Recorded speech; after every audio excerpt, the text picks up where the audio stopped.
One day the Browns decided to go for a picnic on the river. It seemed like a good idea at the time. It was a nice sunny day, and they hadn't been on an outing for a long time. Mr. Brown put Paddington in charge of the pole, and after announcing there would be a competition with a prize for whoever caught the first fish of the day, he gave the signal to move off. Right, cast off. Anchors away. Do what, Mr. Brown? Called Paddington. Dad means we're ready to go. Put the pole in the water and push, called Judy. Oh dear, said Mrs. Brown.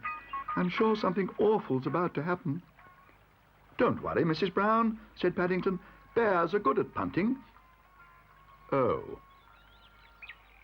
Help! Help! Help! Mercy me, cried Mrs. Bird. Don't worry about the gramophone, Henry. Do something. How can I?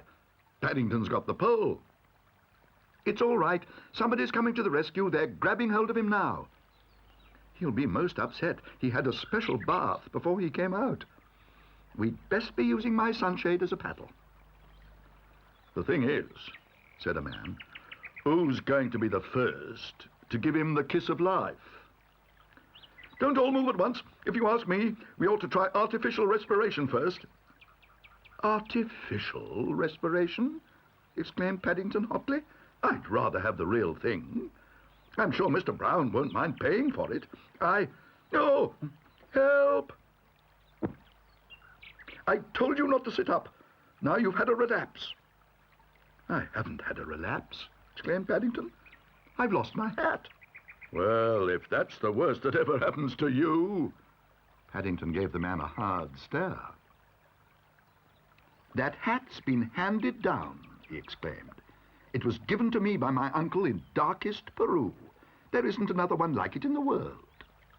Darkest Peru. Perhaps it's sunk. Or got swept over the weir. I wouldn't mind betting it's got swept over the weir. If you ask me, it's a matter for the lock-keeper. It might be too late. It might have got sucked into a whirlpool. My hat? Sucked into a whirlpool? Repeated Paddington, hardly able to believe his ears. Don't worry, Paddington. We're here. Jump on board. We'll take you to the lock-keeper. He'll help if anyone can. Paddington considered the matter for a moment or two. I think, he announced at last, I shall walk, if you don't mind. It's a lot safer, and I can dry out on the way. I knew he'd be upset, said Mrs. Bird. Having 2 baths in one day, when there isn't an hour in the month, is too much for any bear, especially Paddington. A hat, said the lock-keeper. Is that what it is? I thought perhaps it was some kind of a bomb. That's why I fished it out and shoved it in a bucket. I thought it might blow up me weir. You can tell it's a hat because it's got a marmalade sandwich inside. At least what's left of one. Paddington peered inside the bucket in the hope of finding some remains, and as he did so, he nearly fell over backwards with surprise. Guess what, Mr. Brown, he exclaimed. I think I've won the prize for the first catch of the day. Look. Good heavens, exclaimed Mr. Brown. Do you see what I can see? You just can't compete, said Jonathan. And he's got a free hat wash into the bargain. I expect, said Mrs. Bird, they were after your sandwich. Fish like bread.